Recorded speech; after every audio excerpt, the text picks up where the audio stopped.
Boy coming forward with allegations he was molested by the superstar. But when our Diane Diamond began to investigate, she uncovered a trail of lies. Diane? Terry, ever since the Michael Jackson child molestation scandal broke, we've gotten a constant stream of calls and letters from people making dubious claims about the singer. Frankly, we ignore most of them. But when I heard the facts of this story, I just had to go to Canada and check it out myself. And I'd like to make a confession about something that happened between me and Michael Jackson. He is only 15 years old, so we can't show you his face or let you hear his real name. But the 11-minute home video he sent hard copy several weeks ago could have become Michael Jackson's worst nightmare. Looking straight into the camera, using no notes, this boy proceeded to tell us in graphic detail how he and another teen were allegedly molested by the superstar. He started just touching our stomach and things, he'd rub our stomach, and then he'd get lower, and then that's when I started saying, what are you doing? He said, it's okay, don't worry, bodies are meant to be touched. But the boy wasn't acting on his own. He had help. A man who identified himself as John Templeton of Mississauga, Canada. That's a suburb of Toronto. He sent us the boy's videotape statement and even called several times to make sure we looked at it. Then I got a call from the boy himself. Diane Diamond. Over the next few days, I spoke with the boy for hours, and he never wavered. His story stayed consistent. The boy said he met Michael Jackson at a Canadian video arcade. He said he was supposed to spend the weekend with a friend, but when Jackson invited him to visit Neverland instead, off they flew in a private jet.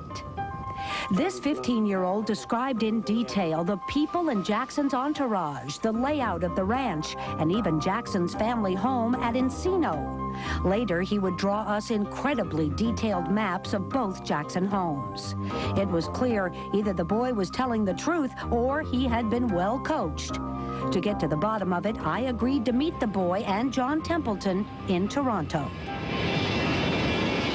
The plan was to meet the pair in the lobby of an airport hotel, but when I arrived, the only one to greet me was the young boy. He came with me into town and told me that he lived on the streets of Toronto, in a section called Boys Town, where the street kids gather.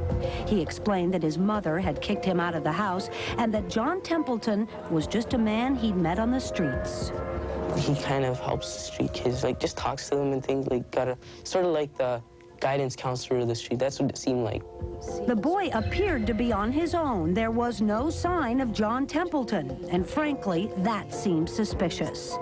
But over the next few days, a hard copy team conducted hours of interviews with the boy.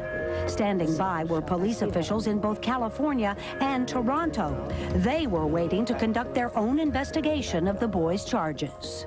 Hi, my name is Frank Grimes. I work for the TV show Hard Copy. Producer Frank Grimes and I worked to check out countless pieces of information the boy gave us. While sources were able to confirm much of what he said, there were some troubling inconsistencies. Still, the boy stubbornly stuck by his story, and he had an incredible knowledge of Michael Jackson's lifestyle. And he showed me this place, like a saddle shop, where he said he gets stuff for his animals there. I don't know what he got, but... Like a saddle shop. I see that on your map here. Yeah. People are going to think that you're out for his money. I don't care about his money. They're going to think you're making it up. Yeah, I know, but I don't care about his money. He can keep it. You tell him the absolute truth. Yeah. He talked for hours, and he knew so much. So much, in fact, that we thought, well, let's give him a test, to see if we could trip him up. We showed the boy several photographs. Some of them were of Neverland employees, and he was able to identify each and every one of them.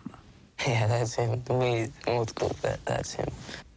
If this was a scam, this boy had really done his homework. He even went so far as to draw us a picture of what he said Michael Jackson looked like during the alleged molestation. Always, he came back to his claims of molestation. His eyes are big, and they're dark, they're cavernous, the sockets to go right in, But there was one thing I didn't tell the boy. I didn't tell him that for the last year, I'd been getting Michael Jackson-related letters from his same small suburb in Canada. The letters were supposedly from other young boys who also claimed that they had been molested by Jackson. Two of the letters even included pictures of the boys. Well, someone was behind all this, but still, there was no sign of the man who'd sent us the original video statement of the boy. No sign of John Templeton. There's a Detective Campbell downtown. He doesn't know your name. He doesn't know anything yet. Okay. But he's waiting to see us. Want to go? Yeah. From the very beginning, the boy never asked us for money, and he repeatedly said he didn't want any money from Michael Jackson either. So what was his motivation? Well, he said it was simple. He said he wanted justice. And now he was about to give a sworn statement to the police. I want you to remember one thing. Just tell the truth. All right. We delivered the boy to the Toronto Metro Police Headquarters, where detectives from the Sexual Assault Unit had been waiting for us. I understand you want to speak to me, and that's okay. We're going to go upstairs and you can talk to me. Okay. Okay? Yeah. For 6 solid hours, police questioned the boy, took his sworn statement. He told them just what he'd told us, that superstar Michael Jackson had molested him. I found him fairly believable, too. While the boy talked with police, we continued our investigation. We had to find this John Templeton. So we drove out to the Toronto suburbs to check out the return address from the videotape he'd sent us. That's when we ran into somebody we knew. What the hell is going on? Okay, Diane, let me explain something to you. Say hello to John Templeton, only his real name is Rodney Allen. We've known about Rodney for a long time. Right after the Michael Jackson scandal first broke, he was on the phone to us claiming that another Jackson family member had molested him years ago. Rodney has never offered any solid proof of this claim. He appeared to be a man bent on revenge. And Rodney admitted he was the one who'd been writing me all those letters. I care about this one kid who gave me all sorts of information about Neverland, about Havenhurst, about Disneyland, about Michael Jackson's body. Where did he get all that information? He got it from me. You planted all this stuff in this kid's head. I didn't plant it in his head. He was asking questions. I answered them the best I can. I told him what I could tell about the place. Because I want Michael to face it. So this kid is a A1, #1 liar. Professional. The whole story was a scam.